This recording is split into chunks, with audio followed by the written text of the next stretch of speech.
Stock magic Telugu శ్రోతలకు స్వాగతం. ఈ మధ్య నేను పర్సనల్ కారణాల చేత వీడియో ఇన్ టైమ్ లో అంటే ఈ మధ్య కాలంలో ఒక 1 వీక్ గా వీడియో పెట్టలేకపోయాను. యాక్చువల్ గా నిన్న మొన్న మార్కెట్ లో విపరీతమైన వోలటాలిటీ రావటం, మార్కెట్ ఎగ్జిట్ పోల్ కి ముందు ఏ స్థాయి ఉంది ఉన్నటువంటి ఆల్ ఆఫ్ సడన్ గా వన్ డే లో విపరీతంగా పెరగటం, మళ్ళీ నెక్స్ట్ డేనే మార్కెట్ కరెక్షన్ కి గురి కావటం, ఇవన్నీ మనం చూస్తూనే ఉన్నాం. అయితే మామూలుగా మనం టీవీల్లో వార్తల్లో ఈ ఎలక్షన్ గురించి రిజల్ట్ గురించి మనం డీటెయిల్ గా చెప్పాల్సిన అవసరం లేదు, మీ అందరికీ ఐడియా ఉన్న విషయం. కాకపోతే కొత్త వాళ్ళకి ఆ న్యూస్ ఈ ఎలక్షన్ గురించి క్లియర్ గా అబ్జర్వ్ చేయకుండా ఉన్న వాళ్ళ కోసం మాత్రమే చెప్తున్నాను. మార్కెట్ ఎక్స్పెక్ట్ చేసింది ఏంటి అంటే కేంద్ర ప్రభుత్వంలో బీజేపీ మ్యాజిక్ ఫిగర్ 272 ఎంపీ సీట్లని సాధించి అంతకంటే ఎక్కువగా అంటే సేఫ్టీగా ఇంకొక 20-30 సీట్లు అదనంగా వస్తాయని, ఖచ్చితంగా 300 దాటి సీట్లు వస్తాయని మార్కెట్ ఎక్స్పెక్ట్ చేసింది. ఈవెన్ ఎగ్జిట్ పోల్స్ కూడా ఇంచుమించు అదే విషయాన్ని ఇవ్వడం జరిగింది. సో అందువల్ల మార్కెట్ మండే నిఫ్టీ 733 పాయింట్ల వరకు పెరిగింది. అయితే తీరా రిజల్ట్స్ చూస్తే పర్టికులర్ గా బీజేపీ 240 స్థానాలు మించి రాకపోవడం, రిజల్ట్ కౌంటింగ్ చేస్తున్న టైంలో ఒకనొక టైంలో వారణాసిలో ప్రధాని మోదీ వెనకంజలో ఉన్నారు అని రావటం, ఇక ఇన్వెస్టర్లు అందరినీ ఒక రకమైన టెన్షన్ కి గురి చేసి విపరీతంగా ఉన్న స్టాక్స్ ని సెల్ చేసుకోవడం మొదలెట్టారు. అలాగే ఎఫ్ఐఎస్ కూడా విపరీతంగా సెల్ చేయడం జరిగింది, కొన్ని వేల కోట్లు అమ్మడం జరిగింది ఎఫ్ఐఎస్. దీంతో ఒక పానిక్ క్రియేట్ అయ్యి విపరీతంగా మార్కెట్ లో సెల్లింగ్ ప్రెషర్ రావడం జరిగింది. మంగళవారం నాడు 1379 పాయింట్లు తగ్గి ఒక అయోమయాన్ని సృష్టించింది మార్కెట్. ఇక బుధవారం నాడు తిరిగి పడి లేచిన కెరటం లాగా 700 పాయింట్లు ఇమ్మీడియట్ గా రికవర్ అయిపోయింది. ఎందుకు రికవర్ అయింది, అసలు ఎందుకు పడింది అనేది ఒకసారి చూసినట్లయితే కేంద్ర ప్రభుత్వంలో బీజేపీకి స్పష్టమైన మెజార్టీ రాలేదు, సరిగదా. గత సంవత్సరం ఎలక్షన్ లో వచ్చిన ఎంపీ స్థానాలు కూడా రాకపోవడం అనేది మార్కెట్ వర్గాల్ని కలవరపరిచింది, నెంబర్ 1. అయితే కొన్ని ఇతర పార్టీల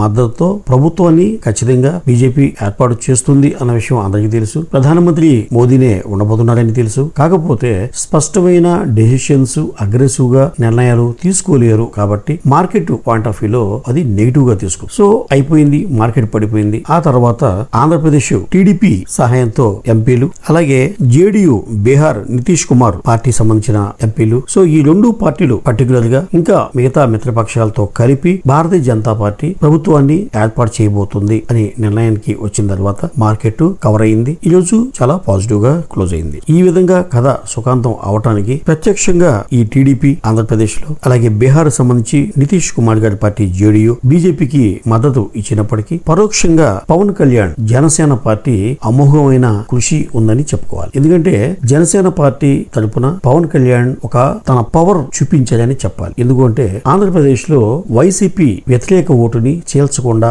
ఉండటానికి కూటమిని ఏర్పాటు చేసే విషయంలో కావచ్చు, ఆ తర్వాత శక్తి వంచన లేకుండా ప్రచారం చేయటం విషయంలో కావచ్చు, ఈ రోజు ఆయన తీసుకున్న ఎమ్మెల్యేలు 21 స్థానంలో తీసుకుంటే అవన్నీ గెలవటం, అలాగే ఎంపీ స్థానాలు 2 తీసుకుంటే ఆ 2 గెలవటం, 100% రిజల్ట్ ఇవ్వటం అనేది, అంటే ఎన్ని స్థానాల్లో ఆ పార్టీ తరపున అభ్యర్థులు పోటీలో నిలబడితే 100% వాడు గెలవటం అనేది భారతదేశంలో అయితే ఏ పార్టీకి ఇప్పటివరకు జరిగినట్టుగా దాఖలాలు లేవు, ఇక ప్రపంచంలో కూడా ఎక్కడా లేనట్టుగానే తెలుస్తుంది ఇప్పటి వరకు. సో పవన్ కళ్యాణ్ అనే వ్యక్తి తన పవర్ చూపించాలని చెప్పొచ్చు. ప్రస్తుతానికి భారతదేశంలో బీజేపీ నిరభ్యంతరంగా ప్రభుత్వాన్ని స్థాపించడానికి పరోక్షంగా పవన్ కళ్యాణ్ కారణం అని చెప్పొచ్చు. ఇక ఈ రోజు మార్కెట్ విషయానికి వస్తే 735 పాయింట్లు పెరిగి 22,620లో క్లోజ్ అయితే, బ్యాంక్ నిఫ్టీ 2,126 పాయింట్లు పెరిగి 49,054లో క్లోజ్ అయింది. ఇక నిఫ్టీ 50లో ఏకంగా 48 స్టాక్స్ పాజిటివ్ గా క్లోజ్ అయితే కేవలం 2 స్టాక్స్ మాత్రమే నష్టాల్లో క్లోజ్ అయినాయి. ఇక టాప్ గెయినర్స్ గా పెరిగిన స్టాక్స్ అన్ని కూడా విపరీతంగా పెరిగింది, అంటే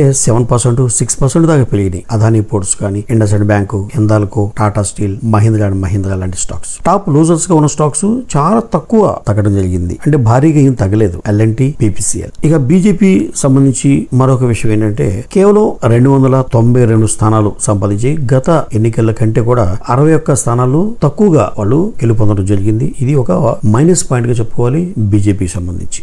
ఇక మార్కెట్ చూసినట్టయితే ఎగ్జిట్ పోల్ కంటే ముందు ఏ స్థాయిలో ఏ లెవెల్లో నిఫ్టీ ఉందో ఒక రోజు పెరగటం, ఒక రోజు తగ్గటం, మళ్ళీ ఈ రోజు కవర్ అవటం, ఇవన్నీ చూసుకుంటే ఈ ఎగ్జిట్ పోల్ కి ముందు నిఫ్టీ లెవెల్స్ ఏ స్థాయిలో ఉన్నాయో ఇంచుమించు అదే స్థాయిలో మళ్ళీ రావడం జరిగింది, వెంటనే ఎక్కువ గ్యాప్ లేకుండా. ఇది ఒక పాజిటివ్ అంశంగా చెప్పుకోవచ్చు. ఇక ఈ రోజు మార్కెట్ లో అదానీ స్టాక్స్ రికవరీ అయిపోయినాయి. ఇక మిడ్ క్యాప్ ఇండెక్స్ విషయానికి వస్తే మొన్న మండే 1647 పాయింట్లు పెరిగితే, ఇక ట్యూస్డే మార్కెట్ క్రాష్ అయిన రోజు ఏకంగా 4200 పాయింట్లు పాయింట్లు తగ్గిపోయింది. ఈ రోజు ఒక 2000 పాయింట్లు కవర్ అయింది. అంటే ఈ రోజు ఒక 2000 పాయింట్లు పెరిగితే మండే 1647 పాయింట్లు పెరిగితే అంటే ఇంచుమించు 3600 పాయింట్లు పాజిటివ్ ఉంటే 4200 పాయింట్లు మాత్రమే మైనస్. అంటే ఎక్కువ డిఫరెన్స్ అనేది లేదు అనేది చెప్పదలుచుకున్నాం. ఇక ఎఫ్ఎంసీజీ సెక్టర్ విషయానికి వస్తే మనం గత వీడియోలో కూడా చెప్పుకున్నాం. ఫైనాన్షియల్ ఇయర్ 2025 లో ముఖ్యంగా ఫస్ట్ హాఫ్ ఇయర్ లో ఎఫ్ఎంసీజీ సంబంధించిన ప్రొడక్ట్స్ గ్రామీణ ప్రాంతాల్లో మంచి గ్రోత్ ని కనబరిచే అవకాశం ఉందని గతంలో అనలిస్టులు చెప్పడం జరిగింది. మన వీడియోలో కూడా చెప్పడం జరిగింది. ఆ విధంగా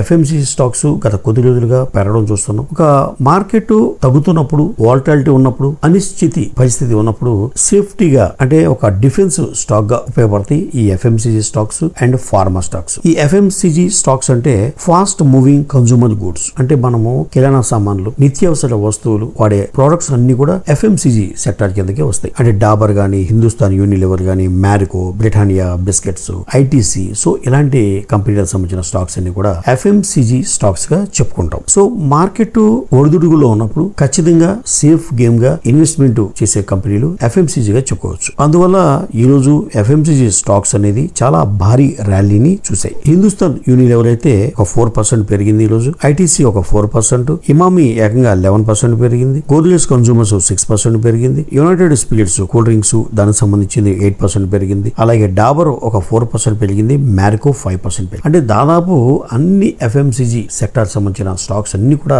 చాలా పాజిటివ్ గా, ఏదో 1%, 0.5% గా చాలా మంచి ర్యాలీని తీసి ఎఫ్ఎంసీజీ స్టాక్స్. ఇక ఆంధ్రప్రదేశ్ లో టీడీపీ ఘన విజయం సాధించడం అంటే కూటమి ఘన విజయాన్ని సాధించిన నేపథ్యంలో చంద్రబాబు గారికి సంబంధించిన హెరిటేజ్ ఫుడ్స్ ఆ కంపెనీ స్టాక్ అయితే విపరీతంగా ర్యాలీ చేసింది. నిన్న ఒక 8% ర్యాలీ చేస్తే ఈ రోజు ఏకంగా 20% పెరిగింది హెరిటేజ్ ఫుడ్స్. ఇక ఇవాళ దాదాపు చాలా సెక్టార్స్ అంటే పిఎస్యు పబ్లిక్ సెక్టర్ కంపెనీస్ అన్ని కూడా నిన్న నెగిటివ్ గా రియాక్ట్ అయితే ఈ రోజు ఆల్మోస్ట్ పాజిటివ్ గా రియాక్ట్ అయినాయి. సెయిల్ ఒక 9% పెరిగితే కాంకర్ అంటే కంటైనర్ కార్పొరేషన్ 5% పెరిగింది. ఓఎన్జీసీ 5% పెరిగింది. పవర్ ఫైనాన్స్ కార్పొరేషన్ ఒక 5% పెరిగితే కోల్ ఇండియా 4% పెరిగింది. అంటే పిఎస్యు అన్ని కూడా ప్రభుత్వ రంగ సంస్థలు అసలు కేంద్ర ప్రభుత్వం ఏమవుద్దో, అసలు ప్రభుత్వం ఫామ్ అవుద్దో లేదో అనే ఒత్తిడితో నిన్న సెల్లింగ్ ప్రెషర్ ని చూసిన కంపెనీలు ఈ రోజు చాలా పాజిటివ్ గా లాభాలను గడించినాయి పిఎస్యు సెక్టర్ సంబంధించిన కంపెనీలు. అలాగే ఆటో సెక్టర్ విషయానికి వస్తే అశోక్ లేలాండ్ ఈ రోజు 8% పెరిగింది. ఎక్సైడ్ అంటే బ్యాటరీ కంపెనీ 8% పెరిగింది. టీవీఎస్ మోటార్స్ 6% పెరిగింది. M&M 6.5% పెరిగితే హీరో మోటోకార్ 6.5% పెరిగింది. ఈ ఆటో సెక్టర్ సంబంధించి ఈ రోజు ఆల్మోస్ట్ అన్ని కంపెనీలు లాభాల్లో క్లోజ్ అయినాయి. ఈ ఆటో సెక్టర్ సంబంధించి చెప్తున్నప్పుడు రూరల్ సెక్టార్ లో ఈ ఫైనాన్షియల్ ఇయర్ 2025 లో ఈ ఆటో కంపెనీలు కూడా ఎక్కువ మార్కెటింగ్ చేసే అవకాశాలు, ఎక్కువ బిజినెస్ రూరల్ ఏరియాలో జరగబోతుంది అన్నట్టుగా అనలిస్టులు చెప్పడం జరిగింది. ఆ విషయం మనం కూడా గత వీడియోలో చెప్పడం జరిగింది. ఇక ఆదిత్య బిర్లా గ్రూప్ స్టాక్స్ సంబంధించి వోడాఫోన్ ఐడియా 13% పెరిగింది. Aditya Birla fashion and retail 15% పెరిగితే ఆదిత్య బిర్లా క్యాపిటల్ 5% పెరిగింది. అలాగే గ్రాసిమ్ ఇండస్ట్రీస్ 2% పెరిగితే ఆదిత్య బిర్లా మనీ 4% పెరిగింది. So Aditya Birla group stocks పెరిగినాయి, అదానీ స్టాక్స్ పెరిగినాయి, పబ్లిక్ సెక్టర్ కంపెనీస్ పెరిగినాయి, ఆటో సెక్టర్ పెరిగినాయి, ఎఫ్ఎంసీజీ సెక్టర్స్ పెరిగినాయి. మార్కెట్ పడిపోయినప్పుడు గాబరా పడిపోయేదానికంటే మంచి స్టాక్స్ అంటే గతంలో చెప్పుకున్నట్టుగా రైల్వే స్టాక్స్ కానివ్వండి, డిఫెన్స్ స్టాక్స్ కానివ్వండి, కొన్ని కంపెనీలు Q4 లో అద్భుతమైన లాభాల్ని ప్రకటించిన కంపెనీలు, నష్టాలు ఇచ్చి లాభాలకి మళ్ళిన కంపెనీలు మన వీడియోలో కూడా చెప్పడం జరిగింది. సో ఇటువంటి స్టాక్స్ సెలెక్ట్ చేసుకుని పెట్టుకుని మార్కెట్ పడిపోయినప్పుడు కాస్త కొద్ది క్వాంటిటీలో ఎంటర్ అయ్యి మళ్ళీ తర్వాత ఒకవేళ నెగిటివ్ గా అయితే తర్వాత ఒకసారి యావరేజ్ చేసి అలా కొనుక్కోవాలని గతంలో కూడా చెప్పడం జరిగింది. సో మనం మార్కెట్ పడిపోయినప్పుడు డేలా పడకుండా బాగా తగ్గినప్పుడు స్టాక్స్ కొనుక్కునే ప్రయత్నం చేస్తే చాలా మంచిదని చెప్తున్నాం. ఎందుకంటే ఫర్ ఎగ్జాంపుల్ బజాజ్ ఫిన్సర్వ్ భారతదేశంలో ఈ హోమ్ అప్లయన్సెస్ ఏ షోరూమ్ లో కొన్నా కూడా అందరూ బజాజ్ ఫైనాన్స్ ద్వారా ఈఎంఐల ద్వారా వస్తువులు కొనడం అనేది మనం చూస్తూనే ఉన్నాం. ఈవెన్ బైక్స్ కావచ్చు, కార్లు కావచ్చు, ఈ హోమ్ అప్లయన్సెస్ అంటే వస్తువులు ఏసీలు గానీ, వాషింగ్ మిషన్స్ కావచ్చు, ఫ్రిడ్జ్లు కావచ్చు, ఇలాంటి వస్తువులు. సో అటువంటి బజాజ్ ఫిన్సర్వ్ 52 వీక్స్ లోకి రావడం జరిగింది. ఒకసారి గమనించండి, ఎంత మంచి స్టాక్స్ అందుబాటులో ఉన్నప్పుడు ఈ మార్కెట్ పడిపోవడం అనేది, బాగా తగ్గడం అనేది ఇన్వెస్టర్లు ఒక అవకాశంగా చూసి ఎంటర్ అవడానికి ఇది ఒక మంచి అవకాశం అని మనం గమనించాలి. ఇక ఈ రోజు గతంలో సూపర్ డూపర్ గా చెప్పుకునే డిఫెన్స్ స్టాక్స్, రైల్వే స్టాక్స్, ఇక షిప్ యార్డ్ సంబంధించి garden reach, Cochin ship yard ఇలాంటి కంపెనీలు ఈ రోజు కూడా స్టిల్ నెగిటివ్ గానే క్లోజ్ అయింది. భారత్ డైనమిక్స్ అయితే 9% తగ్గింది. టెటాఘర్ రైల్ అయితే 6% తగ్గింది. గార్డెన్ రీచ్ అనేది 7% తగ్గింది. కొచ్చిన్ షిప్ యార్డ్ 7% తగ్గింది. ఇక డేటా ప్యాటర్న్స్ అనేది 5.5% తగ్గింది. సో పర్టికులర్ గా ఈ స్టాక్స్ అని కాదు, మంచి పెర్ఫార్మెన్స్ చేస్తున్న కంపెనీలు మార్కెట్ తగ్గినప్పుడు అనివార్య కారణాల వల్ల అటువంటి స్టాక్స్ స్టాక్స్ ని అందిపుచ్చుకోవడం అనేది తెలివైన పనిగా తెలియజేస్తున్నాను. మార్కెట్ పడిపోయిందని మరీ తీవ్రంగా గాబరా పడాల్సిన అవసరం అయితే ఏమీ లేదు, కనిపించట్లేదు. అలా చెప్పి మార్కెట్ తగ్గదా అంటే ప్రభుత్వం ఏర్పడ్డాక ప్రభుత్వం వాళ్ళ నిర్ణయాలు తెలియజేసిన తర్వాత కొన్ని సెక్టార్లో చాలా పాజిటివ్ గా వెళ్ళటం, కొన్ని సెక్టార్లు మళ్ళీ నెగిటివ్ గా రావడం జరుగుతూనే ఉంటుంది. సో సమయాన్ని బట్టి ఆ స్టాక్స్ ని మార్చి మన పెట్టుబడులు ముందుకు వెళ్తాగనే ఉద్దేశంతో ఈ రోజు స్టాక్స్ అప్డేషన్ లో మనకి ఒక ఇన్ఫర్మేటివ్ గా ఈ డేటా ఉపయోగపడుతుందని నమ్ముతూ మరో ఇంట్రెస్టింగ్ వీడియోతో మళ్ళీ కలుద్దాం. అంతవరకు సెలవు.